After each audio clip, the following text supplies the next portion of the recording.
हरे कृष्णा. सगळ्यांचं हार्दिक स्वागत आहे कार्तिक महिन्यामध्ये. या महिन्यामध्ये भगवान श्रीकृष्णांच्या दामोदर रूपाला दीपदान केलं जातं. हे स्तोत्र म्हणून या स्तोत्राचं नाव आहे दामोदर अष्टकम. हे सत्यव्रत मुनींनी लिहिलेलं आहे आणि हे पद्मपुराणात आपल्याला सापडतं. तर आपण आता हे म्हणूया आणि सगळ्यांना जमत असेल तर त्यांनी भगवान श्रीकृष्णांना तुपाचा दिवा लावून हे अष्टकम चालू असताना तुपाचा दिवा भगवंतांसमोर ओवाळावा. तर सुरू करूया. नमामीश्वरं सच्चिदानन्दरूपं लसत्कुण्डलं गोकुले भ्रजमानम् यशोदाभियोलुकलब्धावमानम् परामृष्टमद्यन्ततो धृतगोप्या. जे परम आनंदाचे प्रकटीकरण आहे, ज्यांच्या गालावर कानातले कुंडल आले आहेत, ज्यांचे निवासस्थान गोकुळ आहे, त्या परमेश्वराला मी नमस्कार करतो. आणि गोपींनी लपवलेल्या ठिकाणी ठेवलेले लोणी चोरले आणि लोण्याचे भांडे फोडल्यामुळे माता यशोदा त्यांच्यावर रागवली आहे. माता यशोदेला घाबरून त्याने पटकन उडी मारली आणि पळत सुटला, पण शेवटी यशोदा मातेने त्याला पकडले.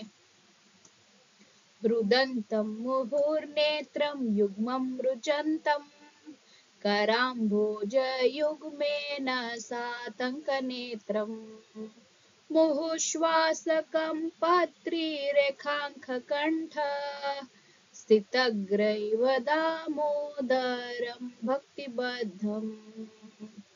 आपल्या आईला पाहिल्यावर तो रडू लागतो आणि भीतीने आपल्या कमळाच्या हाताने पुन्हा पुन्हा डोळे पुसतो.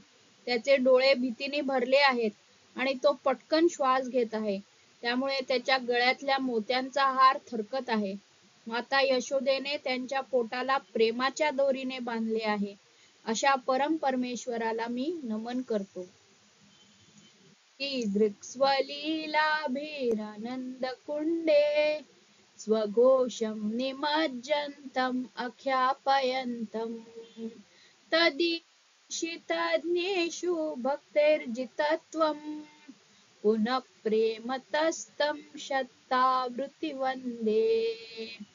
गोकुळातील सर्व रहिवासी भगवान श्रीकृष्णांच्या बालपणीच्या करमणुकी पाहण्यासाठी आनंदात पूर्णपणे भिजले आहेत.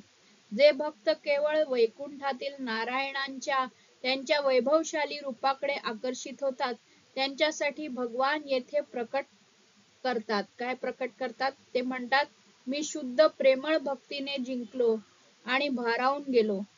भगवान दामोदरांना शेकडो वेळा माझा प्रणाम.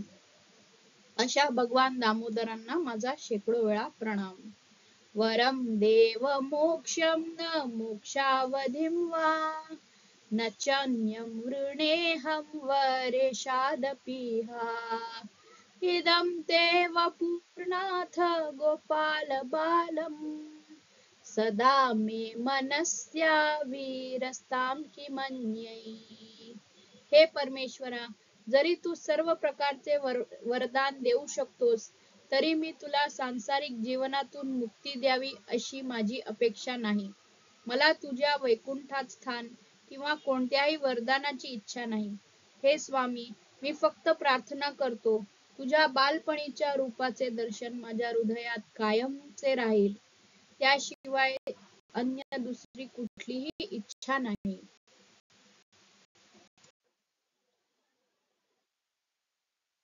इदं ते मुखाम्भोजम् अत्यन्तनीलै वृतं कुन्तलै स्निग्धरक्तैश्च गोप्या मुहुश्चुम्बितं बिम्बरक्तात् मनस्या वीरस्तामालं लक्षलाभै. हे परमेश्वरा, कुरळ्या केसांच्या वाढलेल्या तुझ्या काळ्या रंगाच्या कमळाचा चेहरा माता यशोदेच्या चुंबनामुळे बिंब फळासारखा लाल झाला आहे. मला कोणत्याही सांसारिक सुखाची इच्छा नाही. फक्त हेच दृश्य माझ्या मनात कायम राहो. नमो देव दामोदर अनंत विष्णू प्रभो.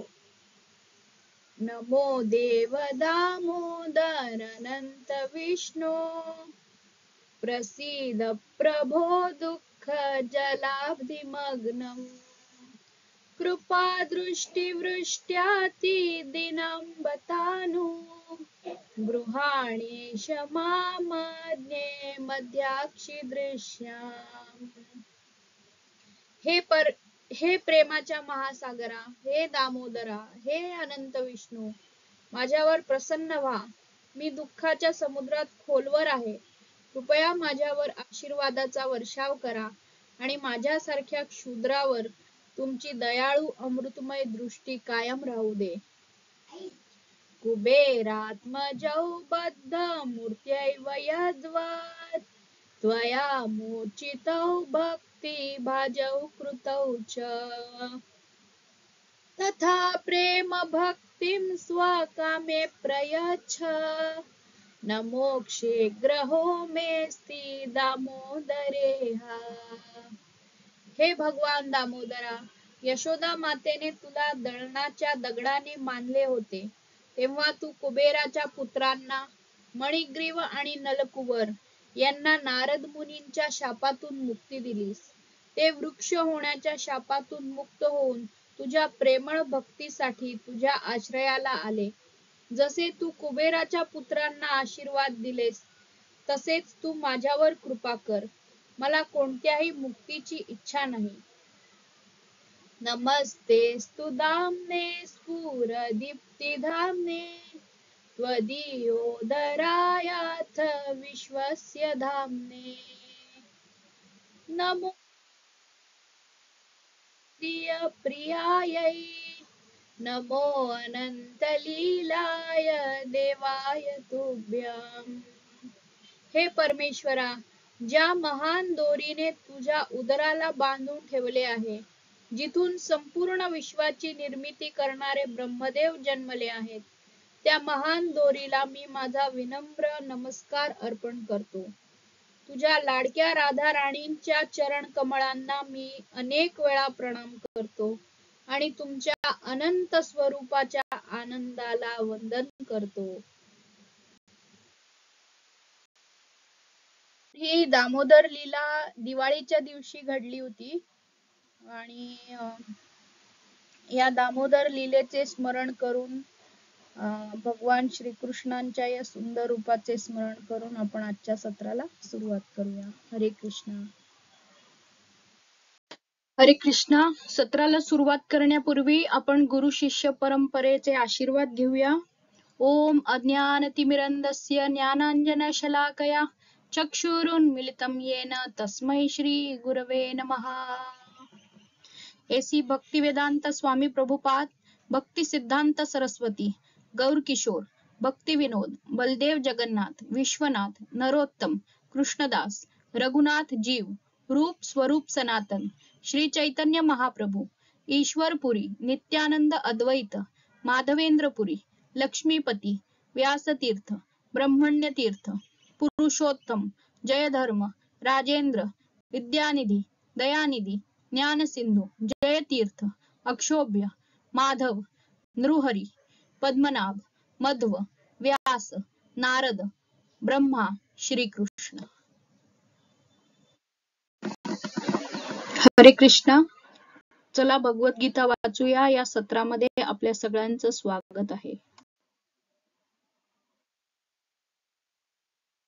पहिल्या अध्यायात आपण बघितलं की युद्धाची परिस्थिती कशी होती. म्हणजे संजयाला धृतराष्ट्राने विचारलं की काय चालू आहे युद्धस्थळावर ते मला सांगा. आणि मग दुर्योधनानी कशी सेनेची व्यूहरचना सांगितली. त्याच्यानंतर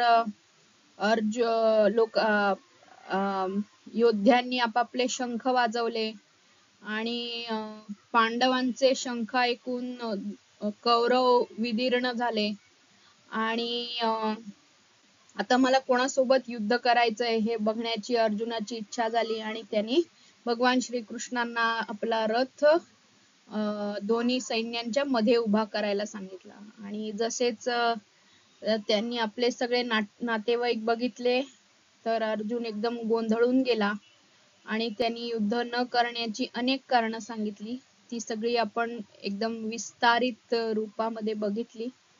आणि दुसऱ्या अध्यायाच्या सुरुवातीला आपण बघितलं की आता अर्जुनाने आपलं गांडीव धनुष्य ठेवून दिलं आणि तो खाली बसला. त्याच्यानंतर त्याने भगवान श्रीकृष्णांना ची शरणागती पत्करली आणि ते म्हणाले की हे मैत्रीपूर्वक संभाषण आता नको, मी तुमचा शिष्य आहे आणि मला तुम्ही गुरुप्रमाणे आदेश द्यावा, आज्ञा करावी आणि माझा जो शोक झाला आहे मला त्याचं निवारण करावं असं ते म्हणतात श्लोक नंबर 10 मध्ये. आणि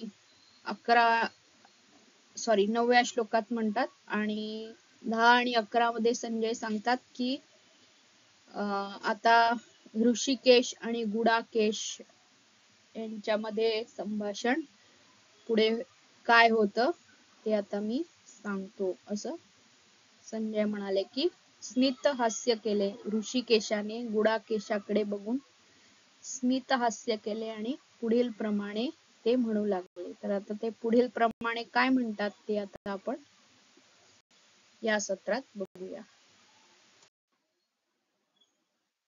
श्री भगवान उवाच अशोच्यानन्वशोचस्त्वं प्रज्ञावादांश्च भाषसे गतासून अगतासूंश्च नानुशोचन्ति पंडितः. पुरुषोत्तम श्री भगवान म्हणाले, पंडिताप्रमाणे बोलताना तू जे शोक करण्यायोग्य नाही त्याबद्दल शोक करीत आहेस. जे ज्ञानीजन आहेत ते जीवितांबद्दल तसेच मृतांबद्दलही शोक करत नाहीत. तात्पर्य, भगवंतांनी तात्काळ गुरुपद स्वीकारले आणि आपल्या शिष्याला अप्रत्यक्षपणे मूर्ख म्हणून खडसावले. भगवंत म्हणाले की तू एखाद्या विद्वानाप्रमाणे बोलत आहेस, पण तू जाणत नाहीस की जो विद्वान आहे किंवा ज्याला शरीर आणि आत्म्याचे ज्ञान आहे तो जीवितांबद्दल किंवा मृतावस्थेबद्दल शोक करीत नाही.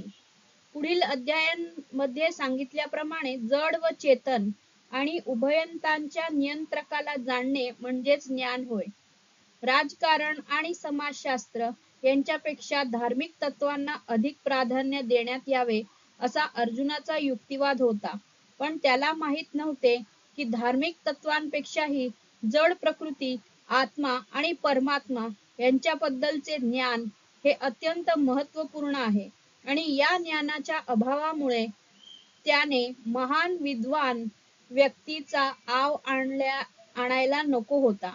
वास्तविकपणे तो विद्वान नसल्यामुळे जे शोक करण्यायोग्य नाही त्याबद्दल व्यर्थ शोक करीत होता.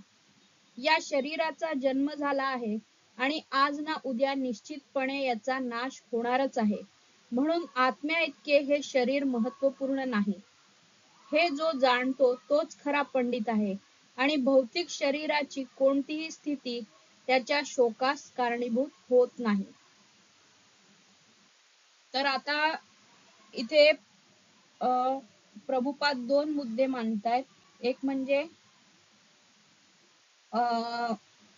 अर्जुनाने जो युक्तिवाद मांडला होता बेस्ड ऑन समाजशास्त्र आणि धार्मिक तत्वांचा आधार घेऊन तो म्हणाला की माझं लढणं योग्य नाही. पण इथे भगवंत त्याच्या सामाजिक आणि राजकीय दृष्टिकोनाला मूर्खत्वात हे करतायत. म्हणजे की जे तू पंडिताप्रमाणे बोललास, हा युक्तिवाद काय म्हणतात समाजशास्त्र आणि धार्मिक तत्वांचा युक्तिवाद घेऊन जो तू तर्क काढला आहेस त्याच्याने असं वाटलं की तू पंडिताप्रमाणे बोलत आहेस, पण तू मूर्खाप्रमाणे बोलत आहेस. जो खरोखर ज्ञानी आहे तो बद्ध म्हणजे जीविताचा बद्दल पण शोक करत नाही आणि मृत अवस्थेबद्दल पण शोक करत नाही. तर इन शॉर्ट इथे भगवंत सांगतायत की खरा ज्ञानी कोण आहे, जो शरीर आणि आत्मा याच्याबद्दल मधला भेद जाणतो. शरीर, आत्मा आणि त्यांचा नियंत्रक हे जो जाणतो तो ज्ञानी आहे. आणि ज्ञानाचा आव आणून अज्ञानाचे बोलणे भगवंतांना अजिबात आवडलेले नाही आहे. आणि ज्याचा जन्म झाला आहे ते पुढे येईल. ज्याचा जन्म झाला आहे त्याचा मृत्यू निश्चित आहे, आणि ज्याचा मृत्यू झाला आहे त्याचा जन्म निश्चित आहे. तर ते पुढे बघू. पण इथे हे कारचं चित्र का दाखवलं आहे याच्यामुळे एखाद्याला प्रश्न पडला असेल की ज्ञान आणि ह्याचा काय संबंध. तर याचा संबंध असा आहे की हे कार जी आहे ते आपलं शरीर आहे, आणि त्या कार मध्ये प्रवास करणारे आपण एक आत्मा आहोत. पण आपल्या जर कारला कोणी दगड मारला तर आपल्याला तो लागतो नक्कीच, आणि खऱ्या कारला मारला तर लागतोच.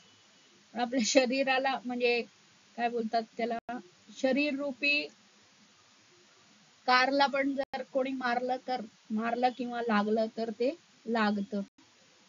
तर याचं विश्लेषण पुढे भगवंत करतील, ते आपण बघूया. तर इथे सांगायचा मुद्दा असा आहे की आपली एक प्रकारची अटॅचमेंट असते, जी आता जन्माला आल्यापासून आपण या शरीरात राहतो. आता गेले अनेको वर्ष, कित्येक वर्ष, 30, 40, 50 वर्ष आपण आपल्या शरीराला आपण आहोत असं मानतोय. त्यामुळे ती एक प्रकारची अटॅचमेंट असते. आणि आपले जे नातेवाईक असतात ते त्यांच्याशी सुद्धा आपलं एक प्रकारचं अटॅचमेंट झालेलं असतं. तर त्या अटॅचमेंट मुळे आपल्याला दुःख होतं, आनंद होतो. तर त्याचं विश्लेषण सुद्धा पुढे येईल, पुढच्या श्लोकांमध्ये येईल. पण इथे सांगण्याचा उद्देश असा आहे की जे भौतिक शरीर आहे ते या आत्म्यापेक्षा वेगळं आहे. आणि एका आत्म्याशी दुसऱ्या आत्म्याशी अटॅचमेंट होते, त्याच्या शरीराशी होत नाही. जर का फॉर एक्झाम्पल सिंपल एक्सपेरिमेंट आहे, तुम्ही आपला हात उचलू शकता, आणि आता तुम्ही विचार करा की तुम्ही काय केलं.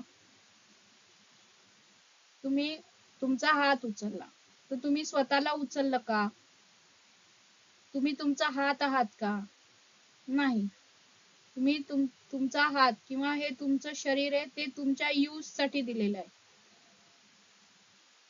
का बघण्यासाठी आहे, कान ऐकण्यासाठी आहेत, हात पाय काम करण्यासाठी आहेत. हे सगळी इंद्रिय भगवंतांनी दिलेली आहे. म्हणजे हे शरीर आपल्याला दिलेलं आहे. आपण ह्या शरीरापेक्षा वेगळे आहोत, आपण हे शरीर नाही आहोत. अजून एक आता इथे अपघाताचं चित्र आपण बघतोय. अपघाताचं चित्र नाही, या सगळ्या न्यूज हेडलाईन्स आहेत.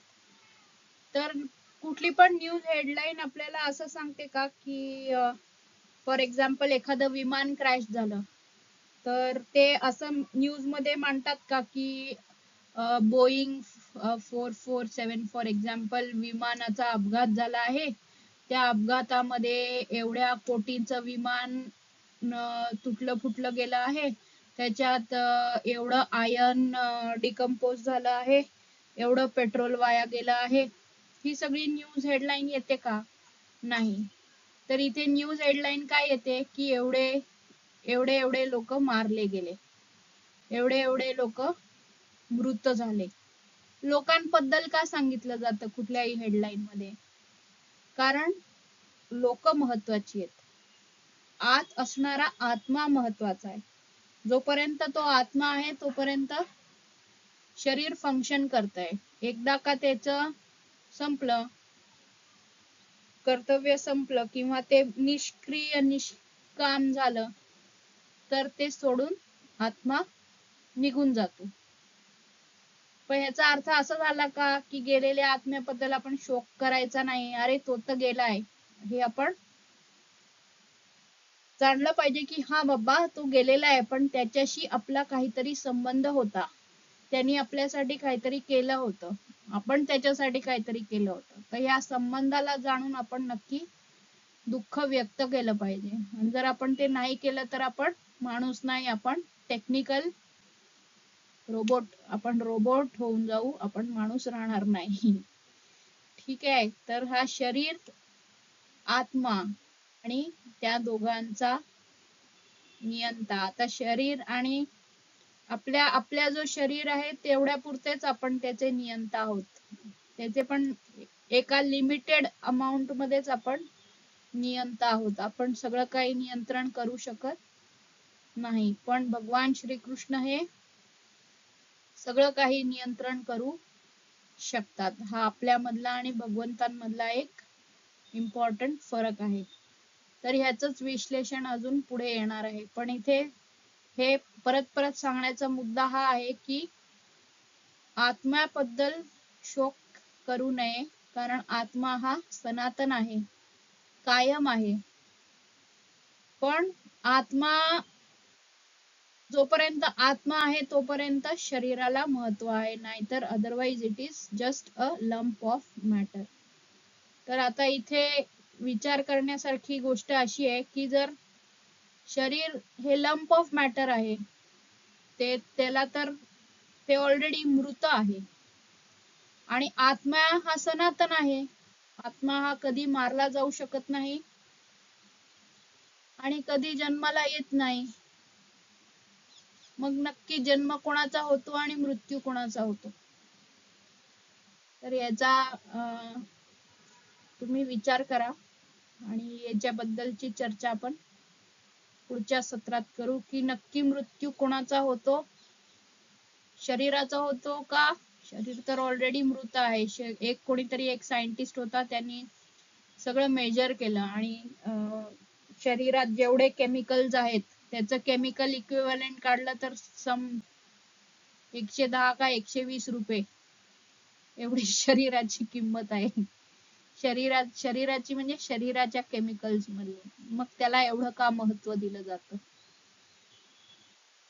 तर हा एक क्विज आहे, हे एक प्रश्न आहे, याच्याबद्दल तुम्ही विचार करा आणि पुढच्या सत्रात आपण याच्याबद्दल चर्चा करूया की का असे न्यूज आर्टिकल्स मध्ये so many people are dead. So who is dead? Is it the body or is it the soul? Soul never dies. ते येईल पुढे की आत्म्याचा जन्म पण होत नाही आणि त्याचा मृत्यू पण होत नाही, आणि शरीर तर ऑलरेडी मृत आहे. जर जोपर्यंत धारण केलंय तोपर्यंत ऍक्टिव्ह आहे, जेव्हा आत्मा त्याला सोडून जातो तेव्हा ते डिऍक्टिव्हेटेड आहे. म्हणजे ते तर ऍक्टिव्ह आणि इनऍक्टिव्ह अशा त्याच्या 2 स्टेजेस आहेत. तर मग नक्की जन्म कोणाचा होतो आणि मृत्यू कोणाचा होतो, हा प्रश्न आहे. तर आता मी पुढे, तर इकडे याच्यासाठी भगवंत शब्द वापरतात गतासून अगतासून, जो जाणारा आहे आणि जे शाश्वत आहे. नानु शोचंती अर्जुन, म्हणजे ह्याच्याबद्दल शोक करायची गरज नाही. जो जाणार आहे तो ऑलरेडी कुठेतरी जाणारच आहे, आणि जे स्थिर आहे, जे स्थूल आहे, शरीर आहे, ते कुठेच जाणार नाहीये, तर त्याच्याबद्दल पण शोक करायची गरज नाही, असं भगवंत म्हणत आहेत. तर आता जेव्हा आपण अशा गोष्टी बघतो, जसं की आता हा खूप काय म्हणतात टेक्निकल कॉन्सेप्ट झाला, तर भगवद्गीता जाणण्याच्या मागे आपल्या 2 दृष्टी असली पाहिजेत. म्हणजे एक बुद्धीचा पण वापर केला पाहिजे आणि भावनेचा पण वापर केला पाहिजे. भगवंत पुढे 10व्या अध्यायात सांगतात की बुधा भाव समन्विता, म्हणजे बुद्धी आणि भाव हे दोन्हीच समन्वय असलं पाहिजे गीता जाणण्यासाठी. म्हणजे आता ह्याला जर ट्रेन समजा, ट्रेनचे 2 पॅरलल ट्रॅक आहेत, एक बुद्धीचा ट्रॅक आहे आणि एक भावनेचा ट्रॅक आहे. त्याच्यातला भावनेचा ट्रॅक मायनस झाला आणि नुसती बुद्धी वापरली तरी चालणार नाही, आणि नुसती भावना भावना भावना वापरून बुद्धीचा वापर केला नाही तरी चालणार नाही. तर ह्याचं एक एक्झाम्पल असं आहे की जसं की एखादा टीव्ही चालू आहे आणि टीव्ही वरती सिरियल चालू आहे. तर एक इंजिनियर टीव्ही बघतोय आणि एक गृहिणी टीव्ही बघतेय. तर तिथे सिरियल चालू आहे. तर तो इंजिनियर काय बघतोय की हा बाबा इथे हे एवढ्या फ्रिक्वेन्सीचे लाईट किरण हे होत आहे, डिस्पर्स होत आहे, त्याच्यामुळे स्क्रीन वरती असं असं चित्र येत आहे, एवढ्या एवढ्या व्होल्टेजचा करंट जातोय, हे तो इंजिनियर बघतोय. आणि ती गृहिणी काय बघते की अरे ह्या सिरियल मध्ये असं झालं तसं झालं. तर ते दोन्ही आपापल्या जागी टीव्ही बघतायत, पण दोघांचं पण कम्प्लीट अंडरस्टँडिंग नाही आहे. तर कम्प्लीट अंडरस्टँडिंग साठी बुद्धी आणि भाव हे दोन्ही असले पाहिजेत. तर एक संन्यासी होते, नाही सॉरी, एक आश्रमामध्ये एका मनुष्याला संन्यास घ्यायचा होता आणि त्यांनी भगवद्गीतेचा अभ्यास केला आणि त्यांनी हे सगळे श्लोक बघितले की आत्मा अमर आहे, त्याचा मृत्यू होत नाही. आणि मग काही दिवसांनी त्याची पत्नी काही आजारामुळे तिचा मृत्यू होतो. तर तो येतो परत त्या मठाधीशांकडे येतो आणि सांगतो की मी आता संन्यास घ्यायला तयार आहे, मला हे सगळं शास्त्र समजलं आहे. माझ्या पत्नीचा जेव्हा मृत्यू झाला तेव्हा मी एक क्षणभर सुद्धा म्हणजे एक कणभर सुद्धा अश्रू माझ्या डोळ्यात आले नाहीत, कारण मला समजलेलं आहे की आत्मा अमर आहे आणि आत्मा ती पुढच्या गतीला गेलेली आहे. तर ते मठाधिपती असतात ते त्याला सांगतात एक काम कर, पुन्हा दुसरं लग्न कर, आणि जेव्हा काय म्हणतात असं जेव्हा तुझ्या पत्नीचा मृत्यू होईल तेव्हा रड, तिने काय काय केलंय ते सगळं आठवून रड. जोपर्यंत तुझ्या मनामध्ये भावना निर्माण होत नाही तोपर्यंत तू हे शास्त्र शिकू शकत नाहीस. त्यामुळे पुन्हा लग्न कर आणि पुन्हा नंतर पत्नीचा मृत्यू झाल्यावर तिच्या ह्याच्यावर मध्ये रड आणि मग ये. आणि जे लोक फक्त भावना भावना भावना भावित म्हणजे भावनेने भरलेले असतात, पण त्यांना ज्ञान नसतं, त्यांचं सुद्धा नुकसानच होतं. त्यांना आपल्याकडे म्हणतात प्राकृत सहजिया. सहजिया म्हणजे सहज, त्यांना सगळं असं वाटतं की सगळं सहज मिळतं, म्हणून ते एवढे सिरियस नसतात आणि भावनिक होऊन भावनेच्या गुंतागुंतीमध्येच ते लोक अडकून राहतात आणि पुढे त्यांची गती होऊ शकत नाही. तर या श्लोकाचं तात्पर्य एवढंच आहे की भगवंत अर्जुनाला सांगतायत की जो गेलेला आहे त्याच्याबद्दल शोक करण्याची गरज नाही, आणि जे स्थिर आहे त्याच्याबद्दल सुद्धा शोक करायची गरज नाही. तर तू जे पंडितासारखं बोलतो आहेस ते बोलण्याच्या मागे तुझं शास्त्रोक्त ज्ञान मिसिंग आहे असं दिसत आहे.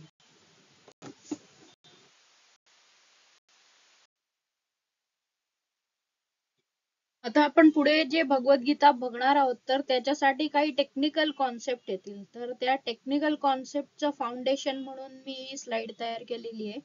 तर या स्लाइड मध्ये तुम्ही बघू शकता की MBA तयार केलेलं आहे, माइंड बॉडी आणि आत्मा. आपण शाश्वत आत्मा आहोत आणि आपल्याला जे पूर्ण आपलं शरीर दिसतं आता, तर ते बनलेलं आहे ग्रॉस बॉडी, म्हणजे ते बनलेलं आहे माइंड बॉडी आणि आत्मा बसलेला आहे माइंड आणि बॉडीच्या सहाय्याने तो स्वतःला एक्सप्रेस करतोय किंवा स्वतःच्या इच्छा पूर्ण करतो आहे. तर आत्माला आपण ऍज अ पॅसेंजर समजू शकतो आणि माइंड इंटेलिजन्स आणि इगो जे आहेत ते त्यांनी बनते आपली सटल बॉडी. आणि जी बाहेर आपल्या बाहेर जी दिसते ग्रॉस बॉडी, ती आहे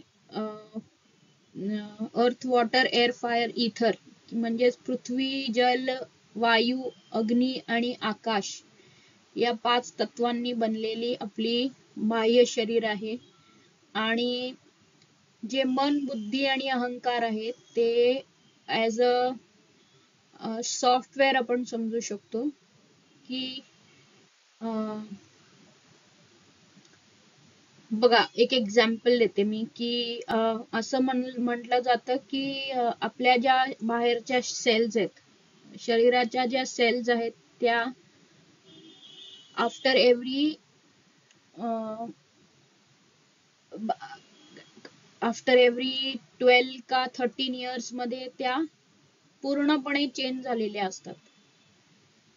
तर जर का आपण आपल्याला एखाद्या लहानपणीच्या एखाद्या गोष्टीची आपल्याला भीती वाटलेली असते, पण मग ते आपल्याला कसं लक्षात आहे आजपर्यंत, किंवा आपण जो अभ्यास केलेला आहे तो कसा काय आपल्या लक्षात आहे आतापर्यंत, असं का लक्षात आहे? जर का आपल्या सेल्स जर चेंज होत राहतात, तर मग आपल्या ते पण आपण जे स्टोअर केलं आहे, मेमरीज आपल्या ज्या स्टोअर केल्या आहेत, त्या पण चेंज व्हायला पाहिजेत, त्या पण इरेज होऊन जायला पाहिजेत. मग त्या कशा काय लक्षात राहतात? मग त्या कुठे स्टोअर होतात? या सगळ्या प्रश्नांची उत्तरं सायन्स देऊ शकत नाही. तर स्पिरिच्युअल सायन्स मात्र याची उत्तरं देतात. आणि ते जे सगळा डेटा आहे तो स्टोअर केला जातो आपल्या मनामध्ये, आणि मनामधून आत्मा एक्सपिरियन्स करतो. जसं की इंद्रिय ही आपली जी सेन्स ऑर्गन्स आहेत ती या 5 तत्वांनी बनलेली आहेत, अर्थ, वॉटर, एअर, फायर, इथरनी बनलेली आहेत. पण ती अनुभव घेतात. डोळे बघतात का, किंवा माइंड बघतं का आत्मा बघतो? तर डोळ्याच्या सहाय्याने आत्मा बघतो आणि मग त्याच्यावरनं अनालाइज करायचा प्रयत्न करतो. अनालाइज कोण करतं? माइंड, इंटेलिजन्स आणि इगो.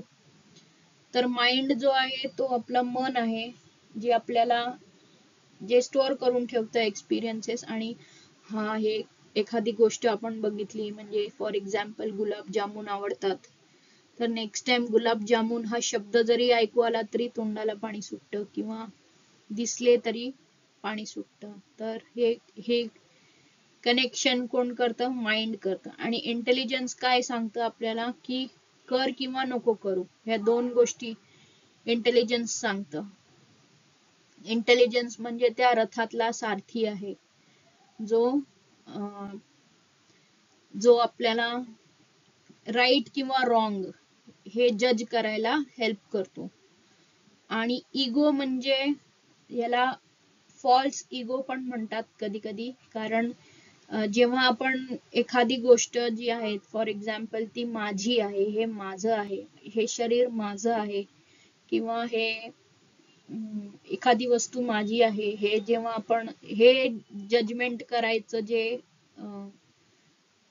जे तत्व आहे त्याला इगो म्हणतात. आणि तो इगो जेव्हा भगवंतांशी कनेक्टेड असतो, की मी भगवंतांचा दास आहे, भगवंतांच्या दासाचा दास आहे, आणि भगवंतांची सेवा करणं हे माझं परम कर्तव्य आहे, हे जो इगो सांगतो तो खरा इगो आहे. आणि जो याच्या विपरीत आहे, जो सांगतो की एखादी वस्तू माझी आहे, हे माझं, ते माझं, ते सांगणारी जी इगो आहे त्याला फॉल्स इगो म्हणतात. का त्याला फॉल्स इगो का म्हणतात? फॉर एक्झाम्पल, आज मी भारतात आहे आणि मी भारतात म्हणते भारत माता की जय, पण उद्या मी पाकिस्तानात पण असू शकते, मग मी म्हणू शकते ना की पाकिस्तान की जय, असं पण म्हणू शकते. म्हणजे ते it is not true ego, म्हणून त्याला फॉल्स इगो म्हटलं जातं.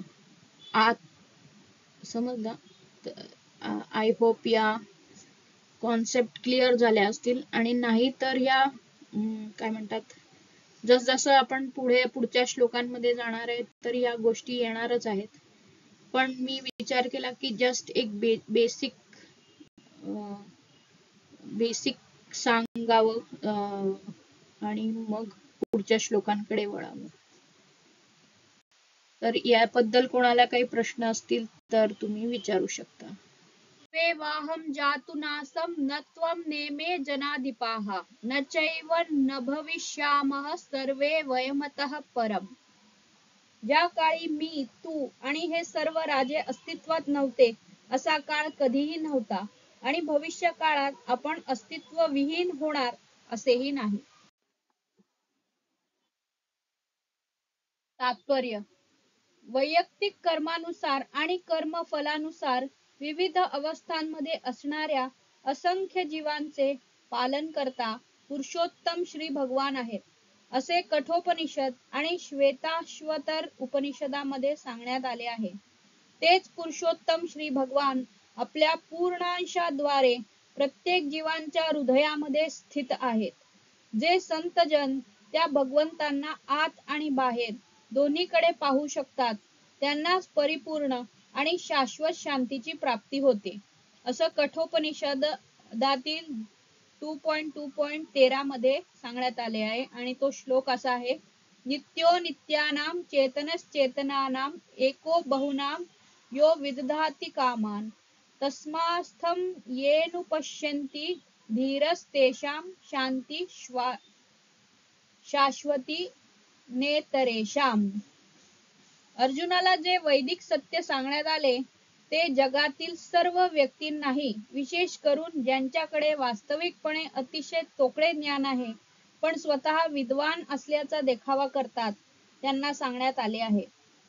भगवान स्पष्टपणे सांगत आहेत की ते स्वतः, अर्जुन आणि युद्धभूमीवर जमलेले राजे या सर्वांचे शाश्वत वैयक्तिक अस्तित्व आहे आणि बद्ध अथवा मुक्त या दोन्ही अवस्थांमध्ये सर्व जीवांचे भगवंत हेच नित्य पालन करता आहेत. पुरुषोत्तम श्री भगवान हे परम पुरुष आहेत आणि भगवंतांचा नित्य सहचर अर्जुन व उपस्थित राजे हे सर्व शाश्वत जीवात्मे आहेत. भूतकाळात ते अस्तित्वात नव्हते असे नाही आणि ते शाश्वत नित्य व्यक्ती राहणार नाहीत असेही नाही. त्यांचे व्यक्तित्व भूतकाळात अस्तित्वात होते आणि व्यक्तित्व भविष्य काळातही अखंडपणे चालू राहीलच, म्हणून कोणाबद्दलही शोक करण्याचे काहीच कारण नाही.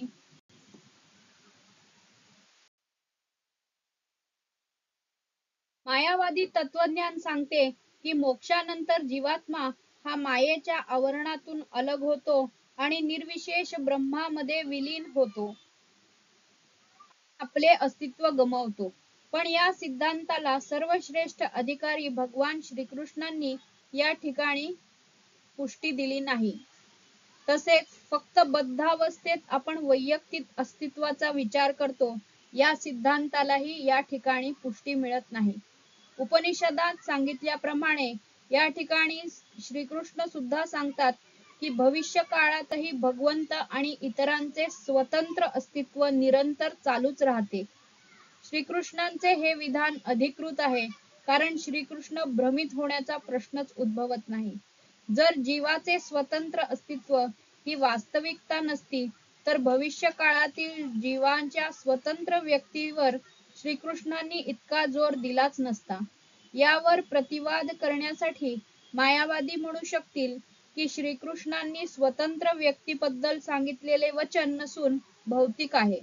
जर हा युक्तिवाद मान्य केला की व्यक्तित्व हे भौतिक आहे, तरी श्रीकृष्णांच्या स्वतंत्र व्यक्तित्वाबद्दल काय? श्रीकृष्ण आपल्या भूतकाळातील स्वतंत्र अस्तित्वाबद्दल खात्रीपूर्वक सांगतात आणि भविष्य काळातील स्वतंत्र अस्तित्वाबद्दलही निश्चिती देतात. श्रीकृष्णांनी आपले स्वतंत्र व्यक्तित्व अनेकविध रीतींनी निश्चितपणे सिद्ध केले आहे. आणि निर्विशेष ब्रह्म हे त्यांच्याहून गौण आहे असे घोषित करण्यात आले आहे. श्रीकृष्णांनी आपले स्वतंत्र व्यक्तित्व सर्वत्र कायम ठेवले आहे. जर त्यांना त्यांचा अहंकारी सामान्य बद्ध जीव म्हणून स्वीकार केला तर त्यांनी सांगितलेल्या भगवद्गीतेला प्रमाणित शास्त्र म्हणून काहीच किंमत राहत नाही. मानवी दुर्बलतेच्या 4 दोषांनी युक्त सामान्य मनुष्य श्रवण योग्य ज्ञानाबद्दल शिक्षण देण्यास असमर्थ आहे. भगवद्गीता ही सामान्य अशा साहित्यापासून श्रेष्ठ आहे. कोणत्याही भौतिक जडवादी पुस्तकाची भगवद्गीतेशी तुलना होऊ शकत नाही. जेव्हा एखादा श्रीकृष्णांना सामान्य मनुष्य म्हणून स्वीकारतो तेव्हा भगवद्गीतेचे सर्व महत्त्व नाहीसे होते. मायावादी असा युक्तिवाद करतात की या श्लोकात जे अनेकत्व सांगितले आहे ते केवळ रूढीला धरून आहे आणि ते शरीराला उद्देशून सांगण्यात आले आहे. परंतु या पूर्वीच्या श्लोकामध्ये अशा प्रकारच्या शारीरिक संकल्पनेचे पूर्णपणे खंडन करण्यात आले आहे. जीवांच्या शारीरिक संकल्पनेची पूर्वीच निंदा केल्यावर पुन्हा शरीर विषयक रूढीला चिकटून असणारे विधान श्रीकृष्णाद्वारे केले जाणे कसे शक्य आहे? म्हणून स्वतंत्र व्यक्तित्व आध्यात्मिक स्तरावर आधारित आहे आणि याची पुष्टी श्री रामानुजांसारख्या इतर आचार्यांनीही केली आहे. गीतेत अनेक ठिकाणी स्पष्टपणे सांगण्यात आले आहे की जे भगवंतांचे भक्त आहेत तेच या स्वतंत्र आध्यात्मिक अस्तित्वाबद्दल जाणू शकतात. पुरुषोत्तम श्री भगवान म्हणून श्रीकृष्णांचा जे द्वेष करतात ते या महान ग्रंथामध्ये खऱ्या अर्थाने प्रवेश करू शकत नाहीत. अभक्ताद्वारे भगवद्गीतेतील शिकवणूक जाणण्याचा प्रयत्न म्हणजे मधमाशीने मधाची बाटली बाहेरून चाटल्याप्रमाणेच आहे. ज्याप्रमाणे एखाद्याला मधाची बाटली उघडल्या वाचून त्यातील मधाची चव घेता येत नाही, त्याचप्रमाणे या ग्रंथातील 4थ्या अध्यायामध्ये सांगितल्याप्रमाणे भगवत भक्तीशिवाय इतर कोणीही भगवद्गीता जाणू शकत नाही. तसेच ज्या व्यक्ती भगवंतांच्या अस्तित्वाबद्दलच द्वेष करतात त्यांनाही गीतेमधील रहस्य स्पर्शही करणे शक्य नाही. म्हणून गीतेवरील मायावादी टीका ही परम सत्याबद्दल अत्यंत दिशाभूल करणारी आहे. श्री चैतन्य महाप्रभूंनी मायावादी भाष्य वाचण्यास मनाई केली आहे आणि असेही सूचित आहे की जो अशा मायावादी तत्वज्ञानाचा स्वीकार करतो तो गीतेतील वास्तविक रहस्य जाणण्यास असमर्थ ठरतो. जर स्वतंत्र व्यक्तित्व भौतिक सृष्टीशी संबंधित असते तर भगवंतांनी गीतोपदेश करण्याची काहीच आवश्यकता नव्हती. स्वतंत्र जीव आणि भगवंत यांचे अनेकत्व ही वास्तविकता आहे आणि वर सांगितल्याप्रमाणे वेदांमध्ये याची पुष्टी करण्यात आली आहे. तर आपण बघतो भारतात ठिकठिकाणी अनेक जागी हे तत्वज्ञान खूप कॉमनली सांगितलं जातं की सगळं काही एक आहे.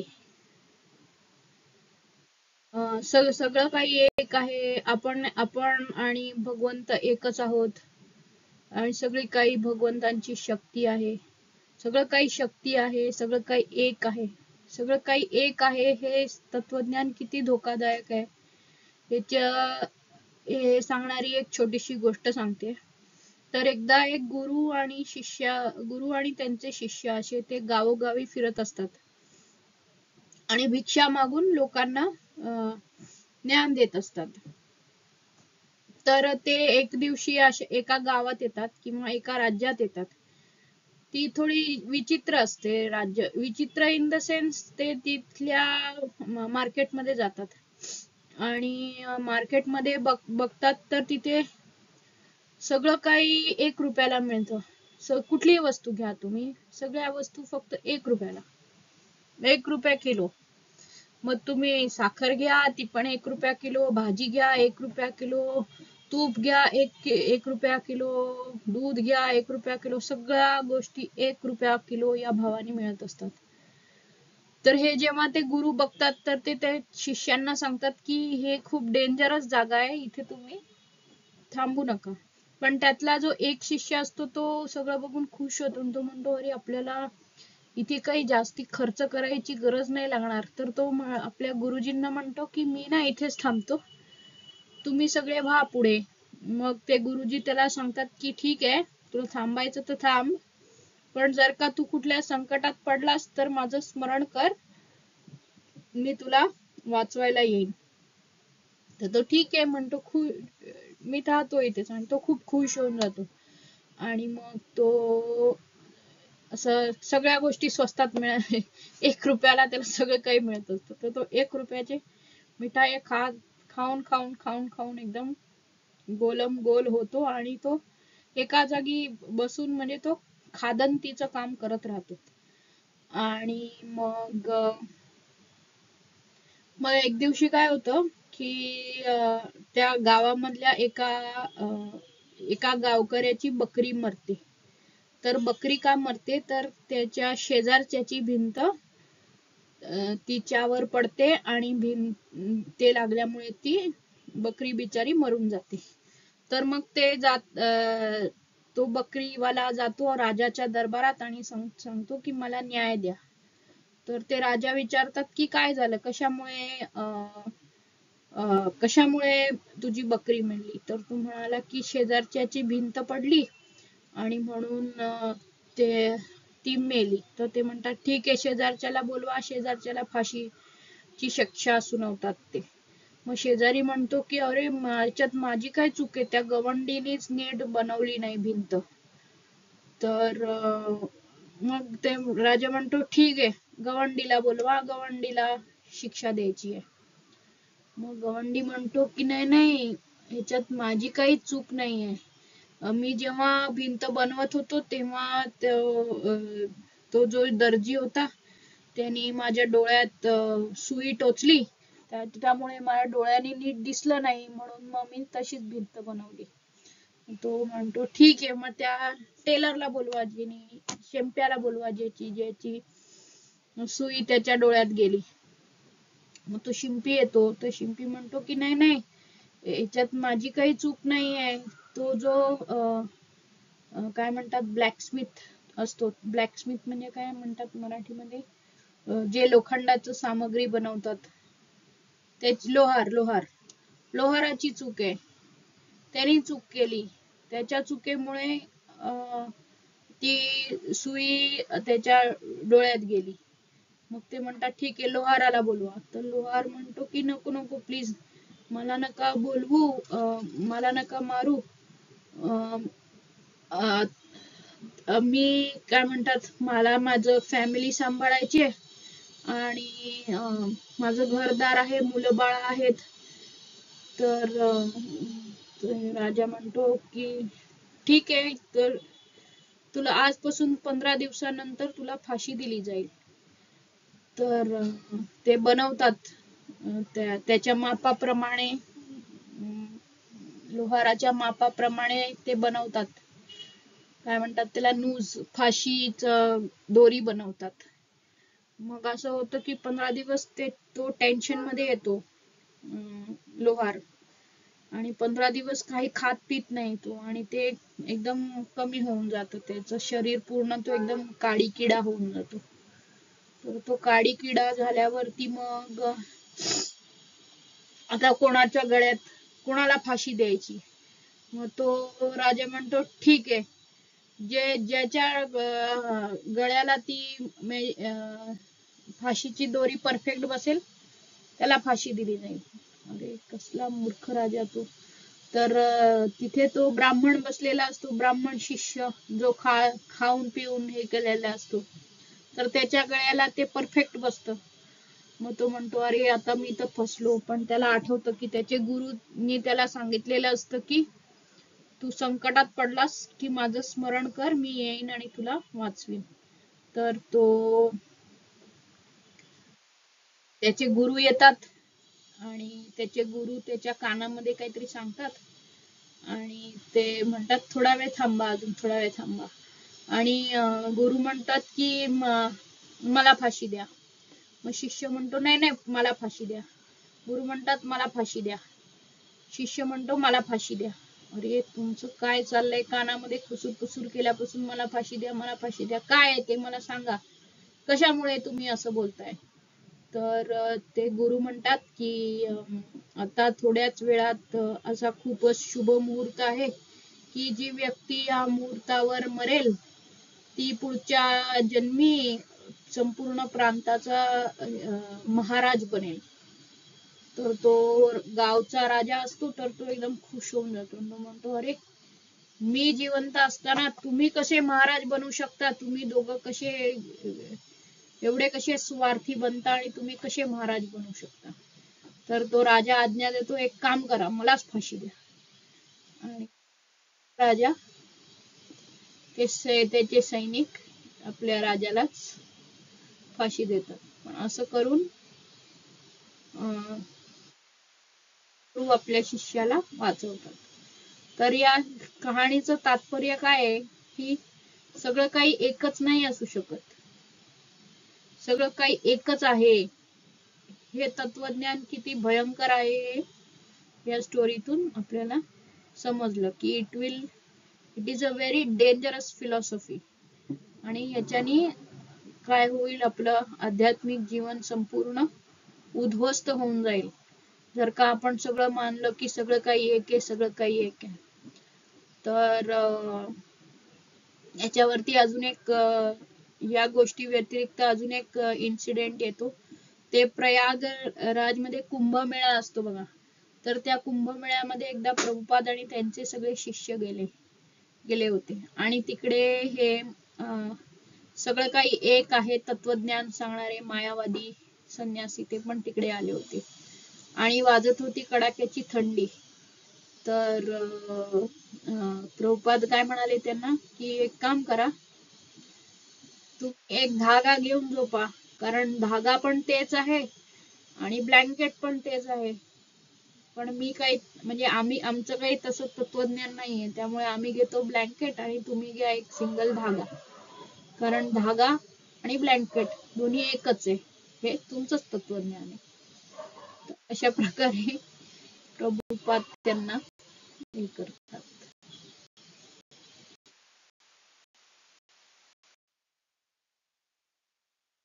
तर भगवंत आणि आपण एक आहोत का? नाही. क्वालिटेटिव्हली आपण एक आहोत. म्हणजे भगवंत जे आहेत ते सर्व शक्तिमान आहेत, ते सर्वज्ञ आहेत, सर्वव्यापी आहेत, ज्ञानाने परिपूर्ण आहेत, आनंदाने भरलेले आहेत. हे 6 ऐश्वर्य जे आहेत ते त्यांच्याकडे पूर्ण प्रमाणात आहेत. पण तेच आपल्याकडे ते सगळं छोट्या, आपण अणू आहोत, अंश रूपात आपल्याकडे या सगळ्या गोष्टी आहेत. सगळ्या गोष्टी आपल्याकडे पण आहेत, पण आपल्याकडे अंश रूपात आहेत. तर जर का एक मोठाच्या मोठा समुद्र आहे, समुद्रातला एक थेंब आणि पूर्ण समुद्र हे दोन्ही सेम असतात.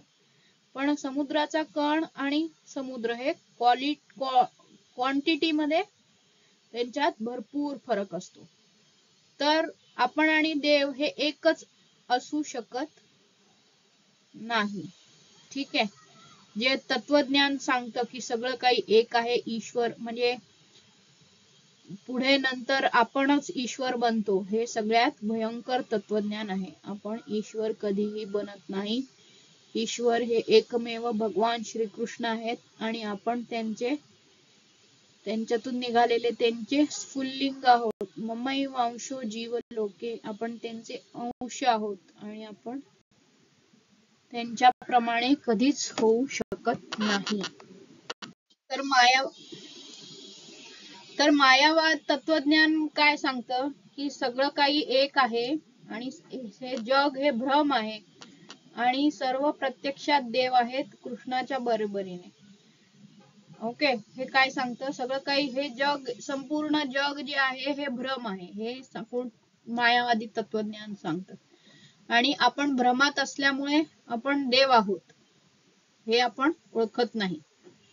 ओके, तर आता ह्याला रिफ्यूट करण्यासाठी पहिली गोष्ट म्हणजे जर आपण देव आहोत तर आपण भ्रमात कसे काय पडू? कारण देव हा, जी आपण डेफिनेशन बघितली पराशर मुनींनी दिलेली डेफिनेशन किंवा इतर अजून वैदिक साहित्यात येणाऱ्या डेफिनेशन प्रमाणे देव हा भ्रमात पडू शकत नाही. त्यामुळे आपण देव असू शकत नाही आणि आपण कारण आपण भ्रमित होतो. हे आपले 4 डिफेक्ट्स आहेत. जर का आपण सगळ्यात सुरुवातीला बघितलेले डिफेक्ट्स जर आपण आठवले की आपली इंद्रिये अपूर्ण आहेत, त्यामुळे आपण भ्रमात पडतो आणि आपण चुकीच्या गोष्टीला खरं मानून दुसऱ्यांना चीट करतो. ह्या 4 गोष्टी आपले दोष येते. आपण या 4 दोषांनी बनलेले आहोत. पण हे 4ही दोष भगवान श्रीकृष्णांकडे नाहीत, त्यामुळे ते आपल्यापेक्षा वेगळे आहेत. तर आता भारतामध्ये हे मायावाद तत्वज्ञान कोणी आणलं बरं? आदि शंकराचार्य सारख्या महान व्यक्तित्वानी हे मायावादी तत्वज्ञान आणलं. ते का आणलं त्यावेळेला? कारण त्या काळामध्ये आणि शून्यवाद हा गौतम बुद्धांनी आणला. सगळं काही शून्य आहे, एव्हरीथिंग इज झिरो. आता हे सांगणारे पण गौतम बुद्ध हे भगवंतांचेच अवतार आहेत. पण त्या काळचे जे लोक होते ते इतके काय म्हणतात नास्तिक होते किंवा धर्माला मानणारेच नव्हते. वैदिक धर्मग्रंथांना अजिबात मानत नव्हते ते लोक आणि पशु सारखं जीवन जगत होते. तर पशु सारख्या जीवनाचं स्तर असताना त्यांना थोडं तरी वैदिक ज्ञानाच्या लेवलवर आणण्यासाठी म्हणून मायावादी तत्वज्ञान हे तेव्हा सांगितलं गेलं. ठीक आहे, पण कायमच आपण इमर्जन्सी तत्वज्ञान मानून राहणार का? कायमच आपण इमर्जन्सी सिच्युएशन मध्ये राहणार का? तर नाही. ती स्टेज म्हणजे काय म्हणतात ते पुढे येईल योगा लॅडर मध्ये की पशु जीवनातून आपण कर्मकांडाकडे येतो. तर मग मायावादी तत्वज्ञान हे आपल्याला वैदिक साहित्याच्या जवळ आणते. पण म्हणून काय आपण कायमच जसं की फॉर एक्झाम्पल जिने चढ उतर करताना आपण कायमच इमर्जन्सी एक्झिट वापरतो का? लिफ्ट असताना आपण लिफ्टचा उपयोग करतो ना. तर मग आपण लिफ्टचा उपयोग करायला पाहिजे वैदिक ज्ञानाच्या बाबतीत. ते जेव्हा आपण आता योगा लॅडरचा कॉन्सेप्ट येईल तेव्हा आपण समजू की कसं हळूहळू वरच्या स्तरावर जातो. तर आता सांगण्याचा मुद्दा असा आहे की मायावाद तत्वज्ञान हे सगळं काही एक आहे, सगळं काही संपूर्ण जग हे भ्रम आहे, हे काही ऍक्च्युअल तत्वज्ञान नाहीये. हे एका सर्टन टाईपच्या लोकांना, जे लोक पशु सारखं जीवन जगतात, ॲनिमलिस्टिक बिहेवियर लाईफस्टाईल ज्या लोकांची आहे, त्या लोकांना वैदिक ज्ञानाच्या थोडंफार जवळ आणण्यासाठी म्हणून वापरलेलं हे मायावाद तत्वज्ञान आहे. तर त्याची कायमच आपण सांगता धरून ठेवू शकत नाही. का? तर ते आपण त्या राजाच्या स्टोरी मध्ये आपण बघितलं की ते किती भ्रामक आहे. प्रत्येक वस्तू ही वेगळी आहे आणि प्रत्येकाचं वेगळं स्वतंत्र अस्तित्व आहे. तर या श्लोकामध्ये भगवंत तेच सांगतायत की प्रत्येक राजा म्हणजे हे जे युद्धात उभे असलेले योद्धे, तू आणि मी, आपलं सगळ्यांचं इंडिव्हिज्युअल अस्तित्व वेगळं अस्तित्व आहे आणि ते काल पण होतं आणि उद्या पण राहील. ती इंडिव्हिज्युअलिटी संपून जाणार नाही आहे. ठीक आहे, हे या श्लोकाचं कन्क्ल्युजन आहे की individuality will always remain and you cannot say ki everything is one.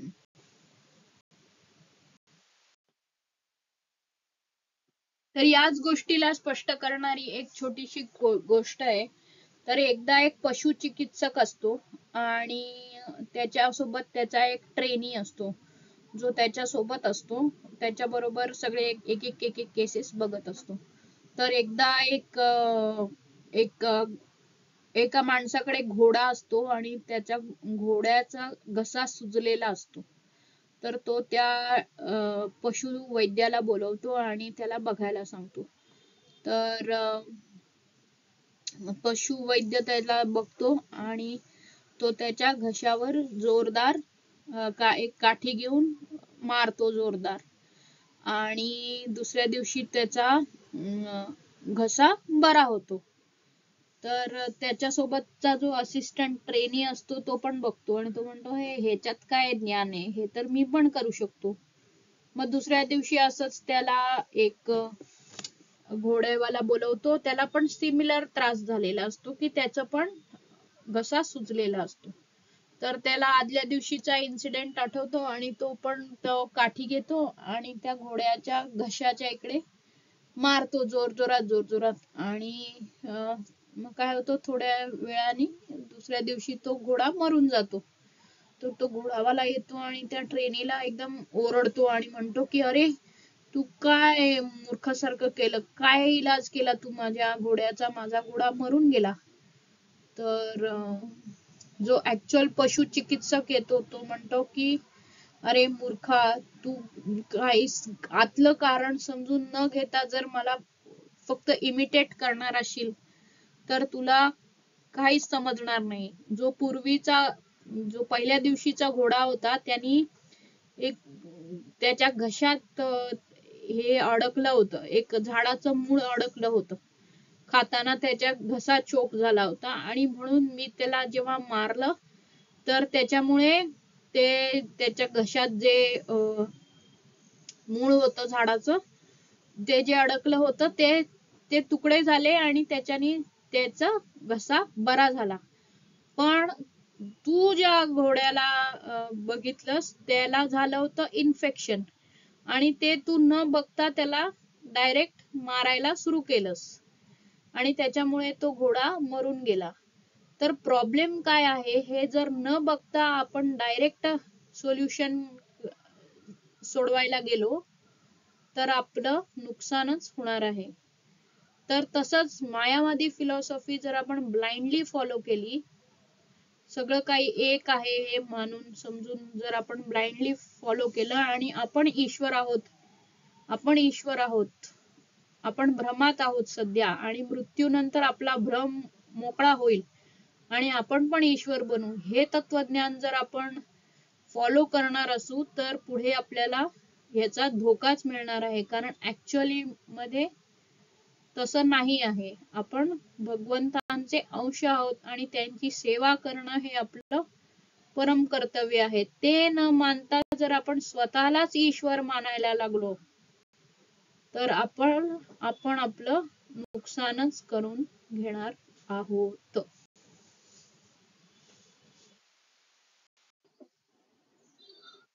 प्रत्येक सोलची इंडिव्हिज्युअलिटी आणि भगवंतांची इंडिव्हिज्युअलिटी एक्सप्लेन केल्यानंतर पुढे भगवंत आता पुढे सांगतात, देहिनो अस्मिन् यथा देहे कौमारम यौवनम जरा तथा देहांतर प्राप्तिर्धीरस्तत्र न मुह्यति. याचं तात्पर्य आहे की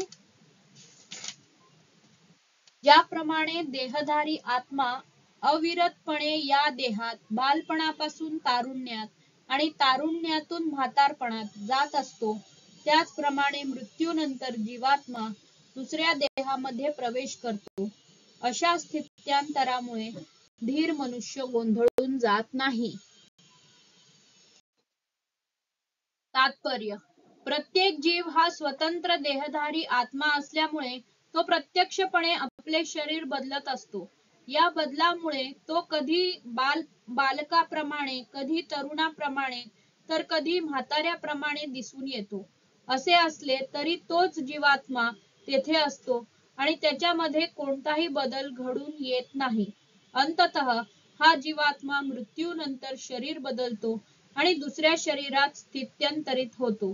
जीवात्म्याला पुढच्या जन्मामध्ये आध्यात्मिक किंवा भौतिक शरीर मिळणार हे निश्चित आहे आणि यासाठीच भीष्म, द्रोण यांच्याबद्दल अतिशय आस्था असणाऱ्या अर्जुनाला त्यांच्या मृत्यूमुळे शोकाकुल होण्याचे काहीच कारण नव्हते. उलट ते वृद्ध शरीरातून नवीन शरीरात स्थानांतर करून नवतारुण्य प्राप्त करीत असल्यामुळे अर्जुनाने आनंदित व्हायला हवे. शरीरातील अशा बदलांमुळे एखाद्याला त्याच्या आयुष्यातील कर्मानुसार सुख किंवा दुःख प्राप्त होते. म्हणून भीष्म व द्रोण थोर व्यक्ती असल्यामुळे त्यांना नक्कीच पुढील जन्मी आध्यात्मिक देहाची प्राप्ती होणार होती किंवा निदान भौतिक जगातील श्रेष्ठ प्रतीचा उपभोग घेण्यासाठी स्वर्ग लोकाची तरी प्राप्ती होणारच होती. याप्रमाणे कोणत्याही बाबतीत शोक करण्याचे कारणच नव्हते. ज्या मनुष्याला जीवाची मूळ स्थिती परमात्मा आणि आध्यात्मिक तसेच भौतिक प्रकृतीचेही परिपूर्ण ज्ञान असते, त्या मनुष्याला धीर किंवा ज्ञानी मनुष्य असे म्हणतात.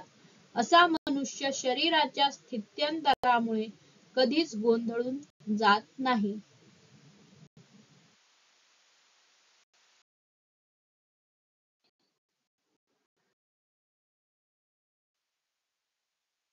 आता या तात्पर्यात सुद्धा प्रभुपाद दोन मुद्दे मांडतात. पहिला म्हणजे की शरीर हे बदलत राहतं, चेंज इज कॉन्स्टंट. शरीर हे कायम स्वरूपी बदलत राहतं आणि जसं बालपणातून तारुण्यात, तारुण्यातून म्हातारपणात, म्हातारपणातून मृत्यू आणि मृत्यूनंतर पुन्हा नवीन शरीर. तर या बदलाने जो धीर मनुष्य आहे तो धीरच तत्र न मुह्यती, तो त्याच्या अफेक्ट होत नाही, शरीराच्या बदलत राहण्यामुळे तो अफेक्ट होत नाही. तर इथे आपण भाडेकरूचं एक्झाम्पल घेऊ शकतो की सपोज आता एखादी व्यक्ती भाड्याच्या घरात राहते आणि जर का त्याला त्यांनी सांगितलं, मालकाने सांगितलं की चला आता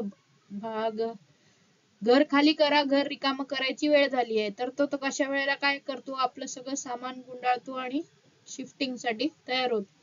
तर या शिफ्टिंगने जसा फरक पडत नाही तसं सेम एक्झॅक्ट सेम आहे की आता हे शरीर कामाचं नाही राहिलं किंवा आता या शरीरातून बाहेर निघायची वेळ झालेली आहे, तर चला खाली करा. तर अशा वेळेला आत्मा काय करतो, आपलं सगळं जे काही संचित आहे ते गोळा करतो. तर आत्म्याचं संचित काय असतं, त्याच्या मेमरीज आणि त्याच्या बरोबर आलेलं त्याचं कर्म, तेच सगळं आपल्या बरोबर घेतो आणि आता एका भाड्याच्या घरातून दुसऱ्या भाड्याच्या घरात जातो. आता ह्याला भाड्याचंच घर म्हटलं पाहिजे, बरोबर ना, कारण काय इट इज शरीर जे आपण वरती बघितलं, शरीर हे कशाने बनलेलं आहे, 5 ग्रॉस मटेरियल एलिमेंट्स, अर्थ, वॉटर, एअर, फायर, इथरनी हे शरीर बनलेलं आहे. आणि हे सगळं कोणी दिलंय आपल्याला, प्रकृतीने दिलेलं आहे. प्रकृती कोणाची आहे, भगवंतांची सेविका आहे ती. म्हणजेच आपल्याला हे शरीर भगवंतांनी दिलेले आहे. त्यांनी आता सांगितलं की चला आता room number A to room number B you have to shift. तर there one should not be perplexed because of it. ठीक आहे. तर हा एक मुद्दा आहे. आणि पुन्हा ते हेच म्हणतात की जर का पाण्यात आपण प्रतिबिंब बघितलं तर तारकांचा समूह दिसतो आणि चंद्राचा किंवा सूर्याचा पण प्रतिबिंब दिसतं. तर सूर्याचं किंवा चंद्राचं प्रतिबिंब जे असतं that is noticeable, there is difference between. आणि तारकांचं वेगळं वेगळं जरी हे पडत असलं तरी प्रत्येक इंडिव्हिज्युअलिटी इज मेंटेन्ड. तर जर ह्याला जर आपण सेमच मानलं, जसं मायावाद तत्वज्ञान सांगतं की सगळं काही सेम आहे, जर आपण ह्याला सगळ्याला सेम मानलं तर एकतर भगवंत भ्रमित व्हायला पाहिजे. सगळं काही सेम असेल तर जसा अर्जुन भ्रमित झाला तसे भगवंत पण भ्रमित व्हायला पाहिजे. आणि मग एक गुरु बनला आणि एक शिष्य बनला, ह्याच्यात काही मतलब राहणार नाही आणि मग पूर्ण भगवद्गीतेलाच काही मतलब राहणार नाही. तर तसं नाही आहे. पण भगवंत इंडिव्हिज्युअल आहेत आणि अर्जुन काय म्हणतात, अर्जुन हा इंडिव्हिज्युअल सोल आहे आणि इतर राजे पण इंडिव्हिज्युअल सोल आहेत. तर अर्जुन भ्रमात पडला कारण Arjun is not complete as Shrikrishna. Shrikrishna हे 6 षडैश्वर्यांमध्ये पूर्ण आहेत, परिपूर्ण आहेत. पण अर्जुन किंवा आपल्यासारखे सामान्य जीव यांच्यामध्ये 4 डिफेक्ट्स आहेत आणि भ्रमित होणे हा त्याच्यातला एक डिफेक्ट आहे. त्यामुळे मायावाद तत्वज्ञान हे पुन्हा चुकीचे ठरते किंवा ते योग्य तत्वज्ञान नाही. हे 2 मुद्दे असे या तात्पर्यात आलेले आहेत.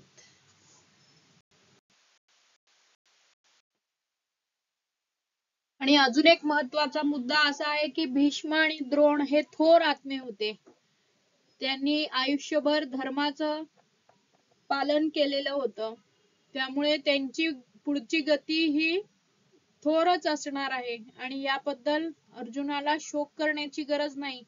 यात त्यांना अजून नवीन तरुण शरीर मिळेल.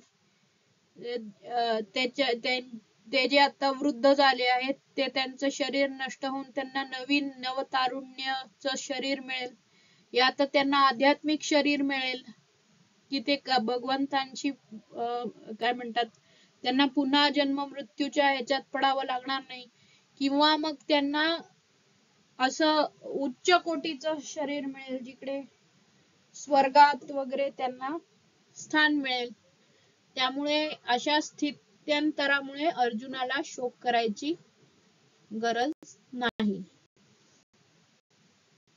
हरे कृष्णा. आज आपण इथेच थांबूया. कोणाला काही प्रश्न असतील तर त्यांनी जरूर विचारावे.